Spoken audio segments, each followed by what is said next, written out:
రాష్ట్రంలో సూక్ష్మ, చిన్న, మధ్యతరహా పరిశ్రమలు బలపడాలి. అప్పుడే రాష్ట్రంలో ఉద్యోగ ఉపాధి అవకాశాలు మెరుగవుతాయి. వాటికి మా ప్రభుత్వం సంపూర్ణ సహకారం అందిస్తుందని ముఖ్యమంత్రి రేవంత్ రెడ్డి అన్నారు. హైదరాబాద్లోని శిల్పారామంలో పరిశ్రమల శాఖ రూపొందించిన ఎంఎస్ఎంఈ పాలసీ 2024ను ముఖ్యమంత్రి ఆవిష్కరించారు. వాటి పనితీరును పర్యవేక్షించడం, వేగవంతం చేయడంలో భాగంగా ప్రపంచ బ్యాంక్ సహకారం రాష్ట్రంలో 117 కోట్లతో అమలు చేయనున్న raising and accelerating MSME performance RAMP కార్యక్రమాన్ని కూడా ఆయన ప్రారంభించారు. ఈ సందర్భంగా సూక్ష్మ, చిన్న, మధ్యతరహా పారిశ్రామికవేత్తలను ఉద్దేశించి మాట్లాడుతూ ప్రస్తుతం 3 లక్షల కోట్లు ఉన్న రాష్ట్ర బడ్జెట్ బట్టి విక్రమార్క ఆర్థిక మంత్రిగా ఉన్న కాలంలో 2028లోగా 7 లక్షల కోట్లకు చేరుతుందని బలంగా నమ్ముతున్నానన్నారు. అందులో ఎంఎస్ఎంఈల భాగస్వామ్యం ఉంటుందని సంపూర్ణంగా విశ్వసిస్తున్నానని తెలిపారు. రాష్ట్ర ఆర్థిక వ్యవస్థను $1 ట్రిలియన్ తీసుకెళ్లాలంటే మీరందరూ పెట్టుబడులతో ముందుకు రావాలని పిలుపునిచ్చారు.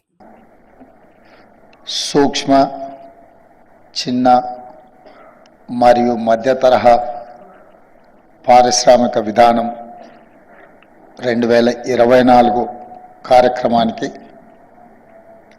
నాతో పాటు ముఖ్య అతిథులుగా విచ్చేసిన తెలంగాణ రాష్ట్ర ఉప ముఖ్యమంత్రి వర్యులు,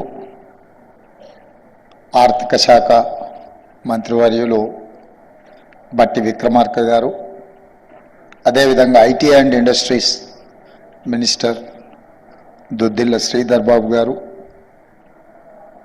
పిఏసి చైర్పర్సన్ స్థానిక శాసనసభ్యులు అరికపూడి గాంధీ గారు,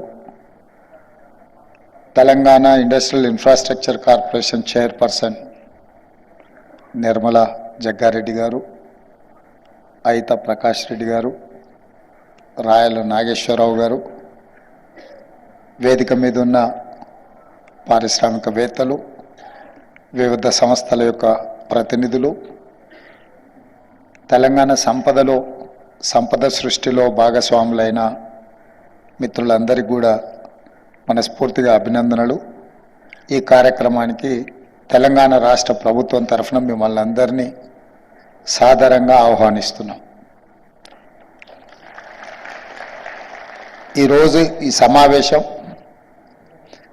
తెలంగాణ రాష్ట్రం ఏర్పడిన తర్వాత 3వ ప్రభుత్వంగా కాంగ్రెస్ పార్టీ ఏర్పాటు చేసిన ఈ ప్రభుత్వంలో ప్రభుత్వం యొక్క విధి విధానాలను సూక్ష్మ, చిన్న మరియు మధ్య తరహా పరిశ్రమ యజమానులకు మా యొక్క విధి విధానాలను తెలియజేయడమే కాకుండా తెలంగాణ రాష్ట్రంలో మీరు పెట్టుబడులు పెట్టి